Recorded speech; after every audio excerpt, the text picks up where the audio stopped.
Gil, how are you? Hey Matt, I'm doing good. Really happy to be here with you. Thanks. I hope you're being safe. Are you in Tel Aviv right now? I'm not too far from Tel Aviv.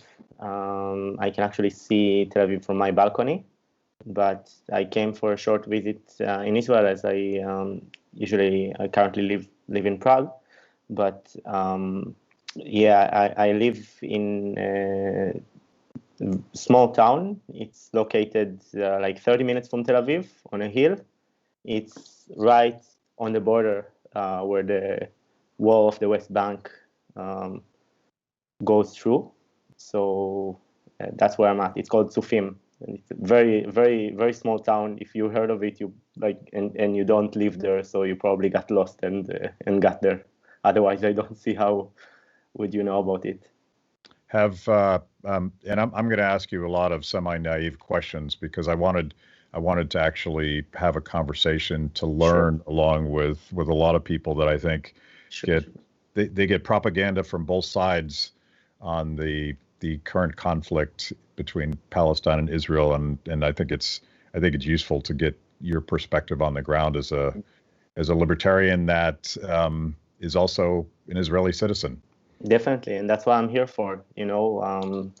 When the situation started to, when things start to get out of control, like 2 weeks ago, I immediately posted on Facebook that anyone who has questions about the conflict, about the situation, please, just text me or write your questions in the comments, because I know that it's really hard to get an accurate information from the media. And I'm not saying that the media lies, but I do say that mass media doesn't share the whole information, and it's really hard to see the big picture that way. Yeah. One thing I observed, and this started with a conversation. I was in Guatemala maybe a month ago at something called the Antigua Forum, which is a gathering of free market thinkers and activists, and someone said to me casually, "Oh, well, you all support Trump now," and this, of course, was even after the election. And I thought it was such a collectivist way to think about an incredibly diverse country with all sorts of political views, and it absolutely happens when we discuss conflict in the Middle East and any war. Like the Israeli people are totally conflated with the Israeli government and Netanyahu. Yes. And the Palestinian people are conflated with the Palestinian government and even Hamas. And it should be obvious to say that it's incredibly more complicated than that. And of course. And you had a statement on one of your Facebook posts that for every two Jews, there's three opinions about exactly. this. It's a common phrase for Jews. I would say 5 opinions. Because Jews have so much to say about everything. So, and especially Israelis. And we are very involved in the situation. But I think it's as I previously said, it's really hard to see the big picture. And it's when people think about the conflict, usually, or some people would think that these are two different nations and we are completely separated. It's not the case. As I said, I live right on the border of the West Bank. When we usually go shop for groceries, we go to the Palestinian towns. And that's and my dad has many friends and partnerships for his business in those towns. So I would say that between people, there is not really a war, especially nowadays. It wasn't like that always, but it is getting better. And that's another thing that I think the media and outsiders tend to miss. There is a process going on. It's very slow and it's hard to see, but eventually there is some kind of normalization between people, and there are more trade relations between Israelis and Arabs and Palestinians and Jews. So it's much more diverse and mixed, then people tend to think about it. And yeah, it's amazing how well it functions. And Terry and I were there in January of last year. One of the last trips we got to do. And let's take a step back and explain a little bit about who you are. I think I met you first in Iceland, maybe around 2016, was it? At a Students for Liberty conference. Mm-hmm. And at the time, you were the lead coordinator for Students for Liberty in Israel. Right. And that was SFL's, yeah, SFL's like a libertarian student organization. Yeah. Talk a little bit about you're a lawyer and an activist, and I think our first conversation was about reggae, and hopefully we get to that as well. But tell people a little bit about yourself. Okay, so you pretty much mentioned most of what I do. I'm currently a lawyer. I deal with intellectual property for a living. But other than that, I've been a part of Students for Liberty, which is the biggest libertarian student movement in the world since 2014-15. That's when I started to get involved. In 2016, I became national coordinator there. Right now, my title there is Leadership Outreach Coordinator. I'm being like a mentor for the younger generation. Other than that, I am a radio presenter. I have a radio show in Israeli radio, in which I also hosted you. I had the honor to do that. And I would say a libertarian activist. I like to write about the situation, the situation in Israel in many different platforms. But I also write about music for some international magazines, and that's pretty much what I do. And I found your framing of your life and situation and your countrymen interesting, because you are in America we would call you a libertarian. You would probably call yourself a liberal. Mm-hmm. Meaning that you believe in peaceful cooperation and free markets and trade, and all of those things are relevant. So you've been struggling to find that liberal perspective on this age-old conflict. Talk about the tension there. Well, yeah, it's we recently started a campaign for SFL Israel called Liberal Under Conflict, which is meant to basically explain ourselves. It became very common in the past, let's say, 10 years for Israelis to do what we call Israeli explanation, and it's a very hard thing, First of all, to explain what it's like to be an Israeli, to live in this conflict and in this situation. But it's even more hard when like if you compare the amount of Jews in the world to the amount of Muslims, and you would tend to say that each side would support the narrative of its own party. So it would be really hard to even start explaining Israel in a way that would be effective. So what we did in SFL Israel lately was to do what we call it's not Israeli explanation. It's just to explain what it's like to be a supporter of free market and libertarian or classical liberal ideas, and then to live in a place where those ideas are really hard to apply, because of course we want free movement of people and goods and and free cooperation between people. But it's really hard to live in a place where that if there are walls, and if there were not walls, if those walls wouldn't have been there, then we would experience the same terror attacks we experienced in the past. So we basically focus on trying to explain that, and also other other stories that don't get enough spotlight in mass media.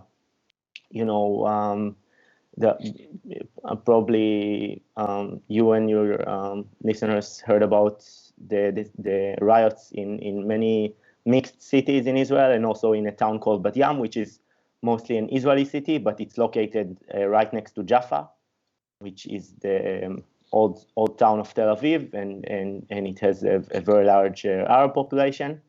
So there have been an attempt to commit a lynch against one Arab guy, and they broke some glasses of shops. So it was important for us to tell, and of course this night and these stories got a lot of media coverage worldwide.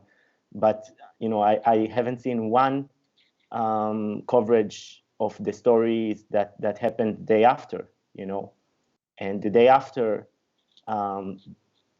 locals from Bat Yam who were not involved in these riots because they don't support it, and it was probably like a group of outsiders and radical people that were not involved in any conflict between people from Bat Yam and Jaffa, just came to show support and help the shop owners that were harmed from the riots. They helped them clean the place. They even collected money in order to cover the expenses and the damages.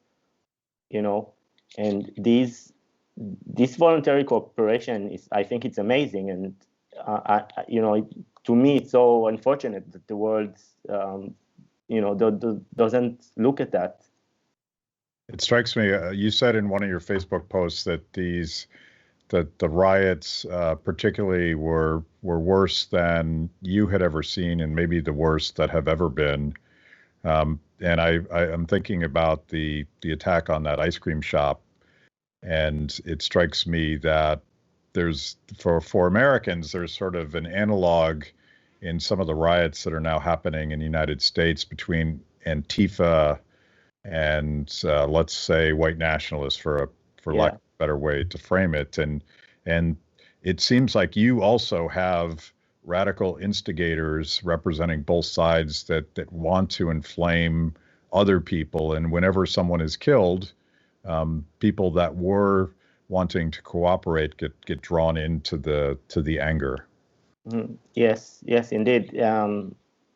Well, I can say, it's, looking back 2 weeks ago, I was very worried about the situation, about the things I saw, because these are not the things that usually happen when you walk around Israel, and especially the center of Israel. But I mean, when you compare it to the situation that took place around 20 years ago during the second Intifada, back then it was very, like, the tension was very high. I remember what it was like growing up, in Israel back then. I remember that it was frightening to even go on a bus or to go to a shopping mall, because you never know if a terrorist would have come to commit a suicide bombing attack. So we don't have these things nowadays in Israel, and back then we didn't have the wall between Israel and the West Bank, so it was pretty easy for terrorists from the West Bank to enter Israel back then. Not to mention that Hamas had much more influence in the West Bank back then. So, to me, it reminded me of that situation, but in a very, let's say, different way.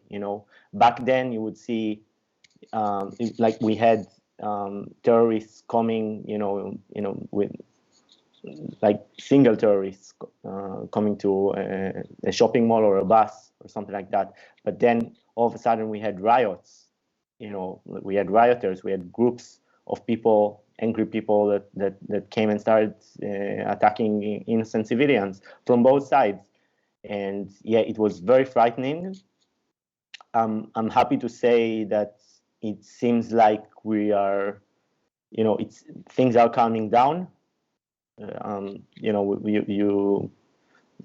haven't experienced riots besides the situation in Jerusalem, which is complicated in itself. And earlier today, there was another terror attack, like a stabbing attack. A terrorist stabbed a soldier and another guy, and that's unfortunate. But again, these cases are pretty rare, luckily, and ideally we would want them, not to exist at all. But overall,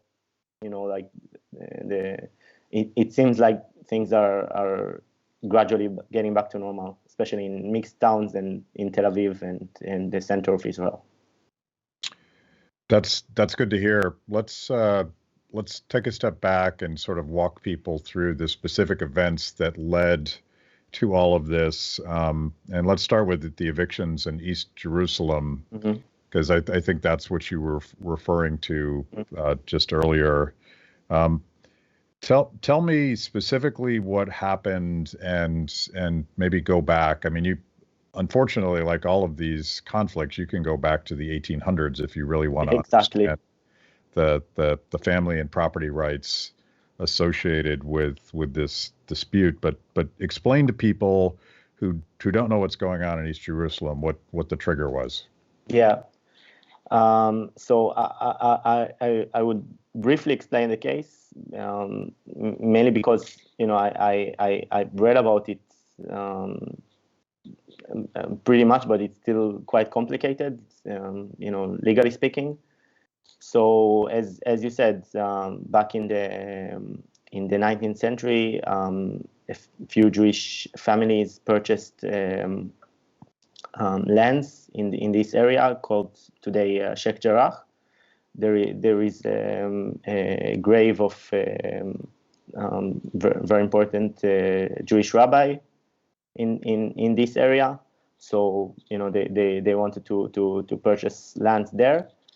Back then, obviously, there wasn't really a state. It was like the whole of what is now Israel was controlled by the Ottoman Empire. Later on, after the First World War and then the second one,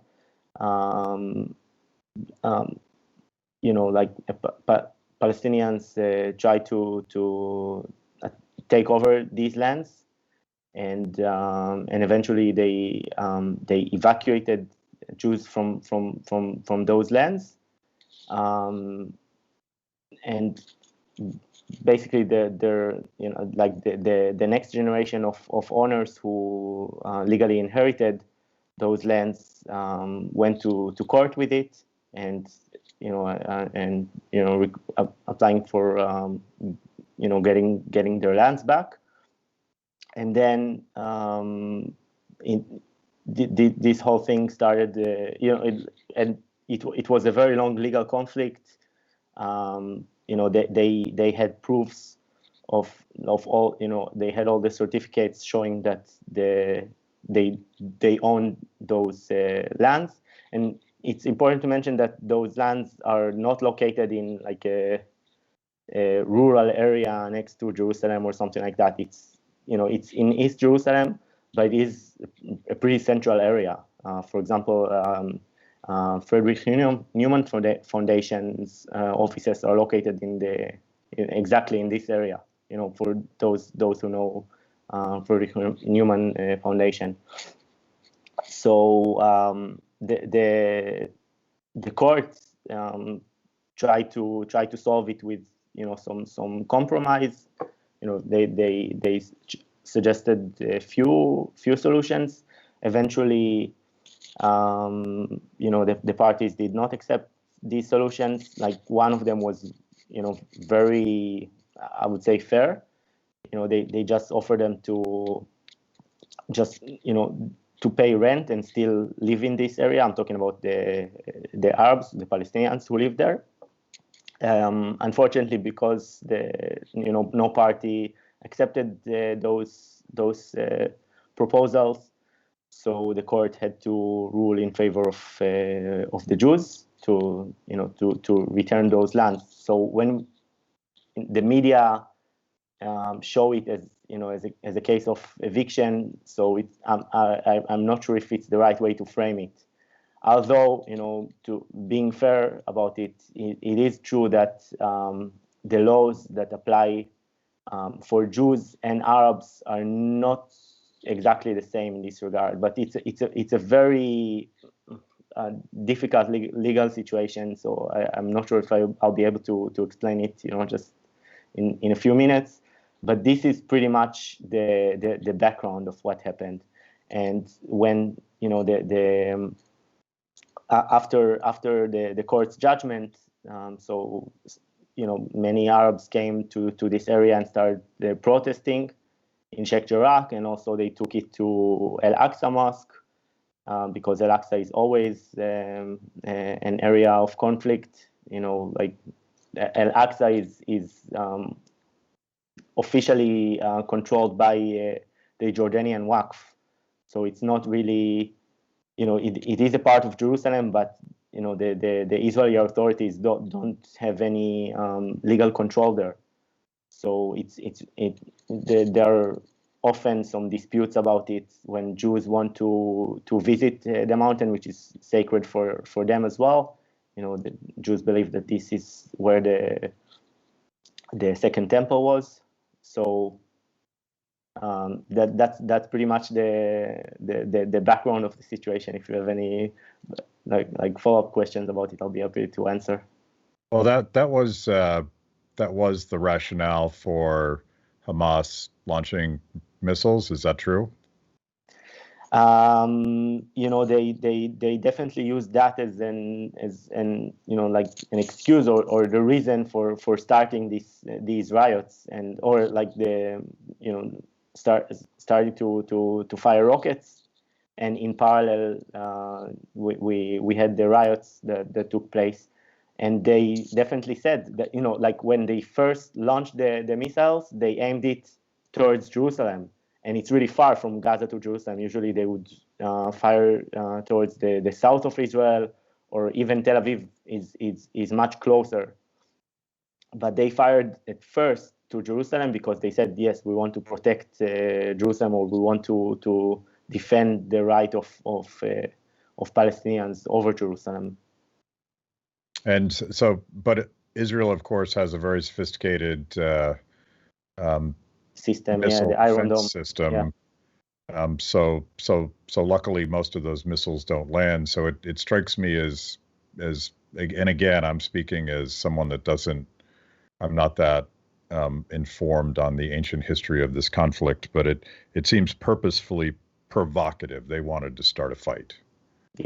Yeah, definitely. That's how it seems to me as well. And the radicals on both sides seem to feed and grow from the violence, and Hamas has gotten stronger every time that Israel responds in kind. That's probably a horribly gross overstatement, but it seems like that was their purpose here. Yes. I mean, I can't read their thoughts, and I don't know what exactly they were thinking. But this conflict, as you said, it's not new. It's it goes way back in time. But those conflicts, those like Hamas firing rockets, it's not a thing that started like this year, as everyone knows. It started a long time ago. It actually started in the end of like around 23 years ago, I think. So back then, Israel still had a standing in Gaza, and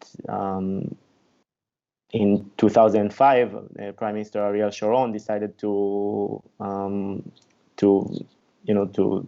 transfer Gaza to take out all of the to remove all the Jewish towns that were in Gaza Strip and give it back to the Palestinians in order to promote the peace process and to stop this case of Hamas firing rockets from there. And what happened afterwards was that Hamas only had a stronger influence, and eventually it took over the Gaza Strip. And ever since they are firing rockets every few months. Usually it's as I said, they aim it towards the south of Israel, but every few years we experience something like what we experienced in the past 2 weeks. So some of my libertarian friends criticize Netanyahu specifically as someone that's not interested in the peace process that you just referred to. Is that a fair criticism, or is the peace process impossible? I try not to deal with the political side, because I know it will be like the whole situation will be challenging for every prime minister.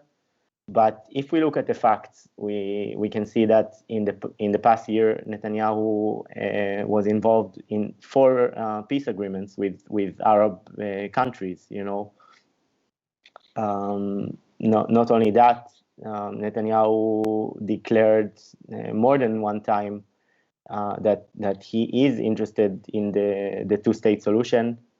They also tried to promote lately the proposal offered by President Trump. So, I don't think it would be a fair criticism in that sense. It is true that Netanyahu, doesn't officially contact Mahmoud Abbas lately and the Palestinian leadership, and try to renew a negotiation process. But then again, I'm not sure if it's like. Unfortunately, I see most of the criticism. They mostly criticize Israel, but they don't criticize the other side, which is also like they also have responsibility in reaching some sort of a solution. So you spoke earlier about your dad and the business relationships and the economic cooperation and basically the free trade that he has with his Arab neighbors. What is the classical liberal answer to boycotts and economic sanctions? I guess those are two different things, but let's start with economic sanctions, because I want, as an outsider looking at this and someone that has been highly critical of lockdowns under COVID, because of the devastating economic consequences, particularly in communities at the very margin where eating is not guaranteed. It strikes me that this is all happening in Israel and Gaza at a moment where the economic situation is incredibly precarious. The question of whether or not people will be fed is a real thing. Part of that is lockdowns, and Israel was very aggressive on that. But the other part is the economic sanctions that are supposedly going to make things better. What's your take on that? Well, that's a great question. It's very complicated. I'll try to explain my position, and I hope I won't be misunderstood, because obviously I don't support any collective sanctions or anything like that. But if you look at Gaza, I'm trying to separate Gaza from the West Bank, because I think the situation in those two areas is pretty much different. But if we look at Gaza, we had a checkpoint that was pretty much open to movement of goods and also people, back in until 15 years ago. But because of the terror that Israel experienced, they had to close this border and restrict the movement of people for sure, and goods as well. It's also important to mention that Israel found, and Israel has proofs of that, in a few containers of goods that were supposed to be delivered to Gaza and went through the Israeli ports, weaponry and other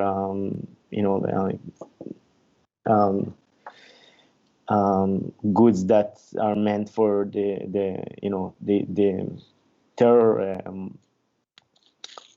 like goods that can be used to commit terror attacks against Israelis were found.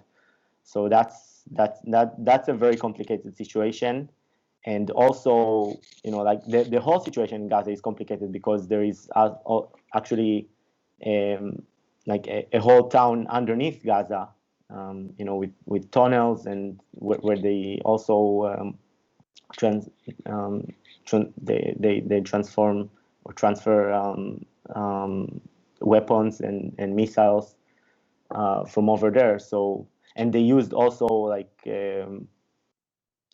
like materials that are meant to build buildings, and that's what they officially said.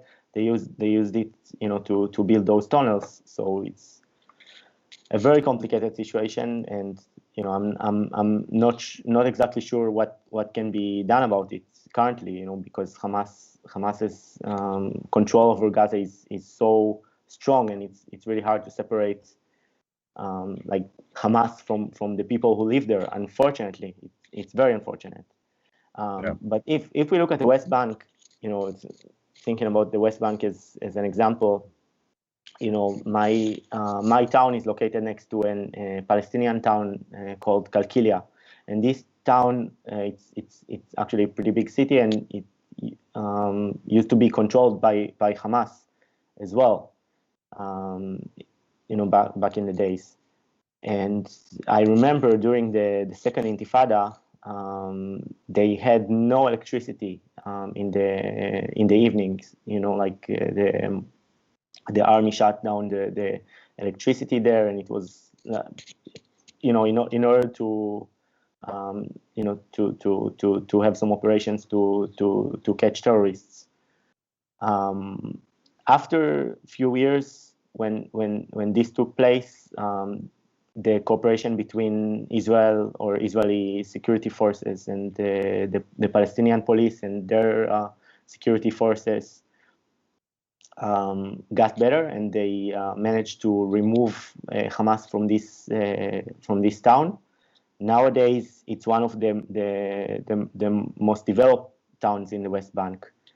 They have like, because Palestinians don't live only in the West Bank, as again, for me it's trivial, but not everyone is aware of that.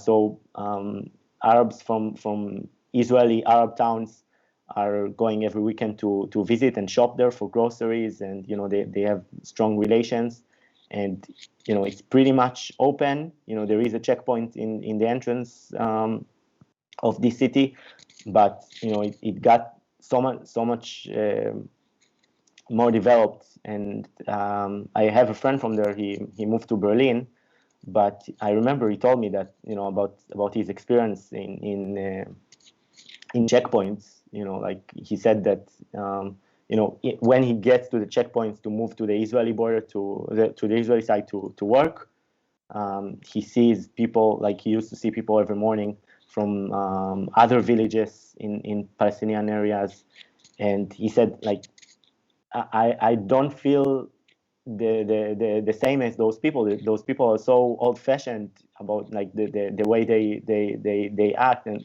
so it can show you that that those areas who were brave enough to remove terror from there managed to experience a great economic development and also social development. Yeah, And that and it's interesting that you basically suggested that this was a generational thing, and that's the real risk of inflamed conflicts is that um, we could be creating a new generation of people that want to fight instead of cooperate. I still remember when Terry and I were there of January of last year. We would stay up late into the night drinking delicious Israeli wines and trying to solve the Middle East conflict, which you need a little bit of wine to do that. But yeah, there was more than a bit. yeah, without exposing anybody, that I heard all these awesome stories about um, liberal students on both sides, Israeli and Palestinian, who were actually having conversations. Hmm. And you know, naive perhaps, but it felt good to hear that somebody was trying. Yeah. And this is a big part of what you guys are trying to do with Students for Liberty in Israel. Is that fair? Definitely, definitely, and I get to see, like Students for Liberty is an amazing movement, exactly because of what you're saying. One of my best friends from this organization is Iranian, and I don't know how otherwise I would have a chance to even meet Iranian people. So SFL definitely connects between young people from different areas. I also got to meet a few Palestinians in some international student conferences. Always, I tried to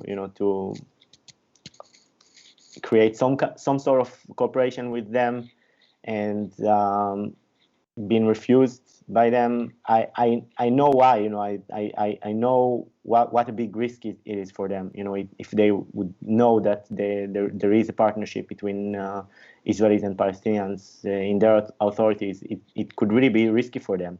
And I have many examples showing it. Like a few years ago, I've read that President Peres, when Shimon Peres was still president in Israel, he tried to create a tournament, football tournament, or soccer tournament for Americans between young Israelis and young Palestinians from the West Bank. And the Minister of Sports of the Palestinian Authority, which is who used to be Jibril Rajoub,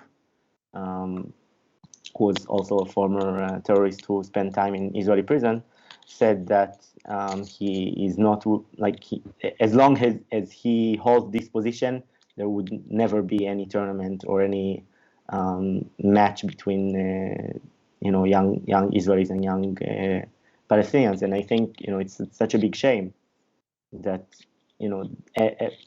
really, like these these initiatives don't have any political flavor or like anything to do with politics, but still like lots of local politics is involved in it. Yeah, and I heard some of those stories. And in that sense, the going back to my point, like the Palestinian people are not the same thing as the worst elements of Hamas, and in a lot of ways, they're being terrorized alongside of you because they're afraid to take a position other than anti-Israel. Mm-hmm. It's true, and I saw recently a video of a Palestinian opposition leader who said that this is the exact problem. Like when Israel goes for an operation to protect its citizens, it has no goal of releasing the Palestinians from Hamas and like from the terror of Hamas and from the corruption of Abbas. That's what he said.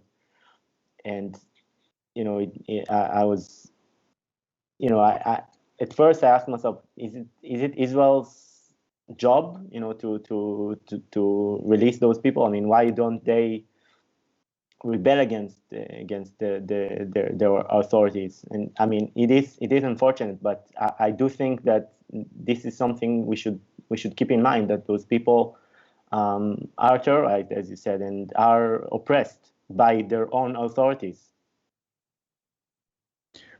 So let's talk about something happy, because All right. you and I happen to both believe that music, beautiful music, solves all of our problems. Mhm. And when I was on your radio show, I sort of hijacked it, and you love reggae in particular, and I played all of these crazy libertarian songs by Rush. It was But great. but give us your pitch for why reggae is the ultimate libertarian music.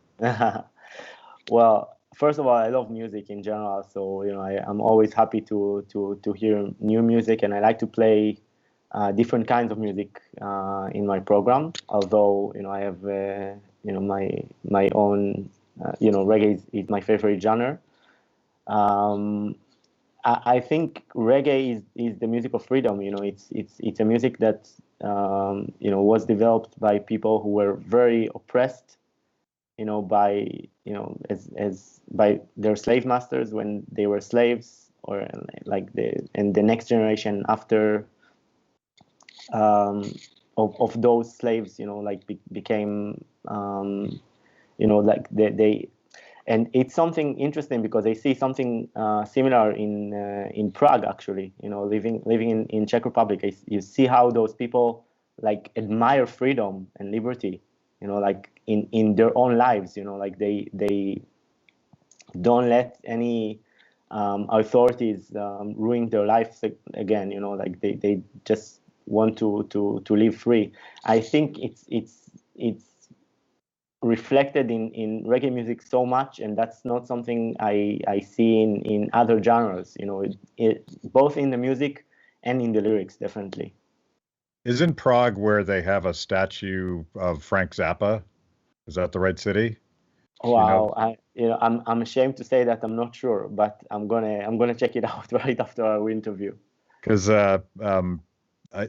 I could be totally screwing this up, but I feel like Václav Havel Mhm. was a big Zappa fan, and Western music, particularly rock and roll, had a tremendous um, instigating factor in the push against Soviet oppression. So Mhm.